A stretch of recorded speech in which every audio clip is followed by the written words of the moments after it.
When you've been around the block as many times as I've been, you have a lot of experience behind you. You've made a lot of mistakes. You've been to the school of hard knocks. You've learned things the hard way, or not. Sometimes you don't learn your lesson. You just keep doing the same dumb thing over and over. Hopefully, not too much of that. But in any event, you begin to build kind of an inventory of responses of, okay, here's what I do to handle that, and this is how I avoid stepping into the same mess a second time. Gosh, it's tempting, isn't it, to want to share all that with someone else, sometimes overwhelmingly. If you have the personality that I have, then you too are a fixer. I don't like to see mechanical things go unresolved if I know how to repair them. I don't like to see things out of place. I will sort of gently put them back where they belong, pick up that piece of paper from the floor, and so on, avoiding clutter.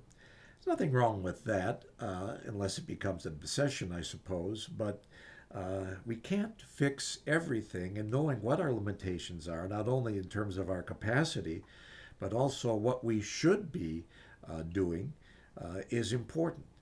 Look at here. I'm watching now as I record you, and I see a pocket out of order. There. I fixed it. Now I don't have to do this all over again because that would have bothered me. You get the idea, and honestly, that just came up. I really didn't plan it that way. Let's get serious again about someone else's problems. How tempted are we to fix those too? Rarely are we in a position to do that.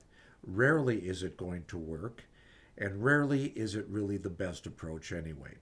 Here's an exception. If someone is in a very acute situation where their life or the safety of someone else might be on the line, obviously at that point things have to be done quickly. And that probably involves, if they happen to be stepping into danger, pulling them out of danger, getting hands on if necessary to do that.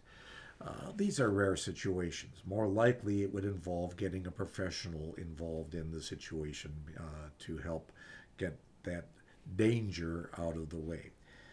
Most of us are not, fortunately, going to have to deal with that, but we are likely to have to deal with what we perceive to be lesser problems that others are involved in, our friends, our family members, the way even maybe they're dealing with a child issue or something that we would do differently. And we are so tempted to jump in and tell them the right way to go about it. That's usually not the best way.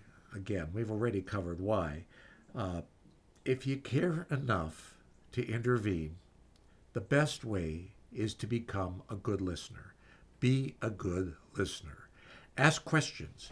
When you ask the right kinds of questions, more often than not, the solution begins to emerge in the answers you receive. This makes it possible to sort of narrow the issue down around those responses, typically by asking even more questions. So now we're getting somewhere. Now we have a chance for people to address the issue in a serious way and to come up with their own solution. Now, you've played a role in that, and that's what a friend can do, or a family member, a concerned individual. But you've done it in a respectful way. You've done it in a way that isn't overly prescriptive, not prescriptive at all if you're following this counsel. You've done it by asking questions that allow the answers to emerge, the options to emerge. Perhaps the progress for the day is simply to acknowledge that there is an issue here that is worthy of further thought and further contemplation about what to do to resolve it. Over time, sometimes patience can be required, is generally required. But avoid being a fixer. Don't just jump in there and say, you ought to do this, you ought to do that. If I were you, I would do this and that. Rarely is that the best way.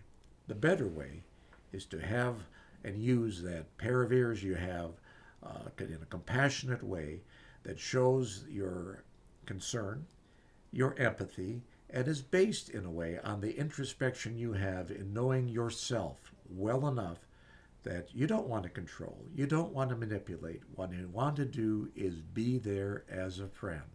And that starts with being a good listener.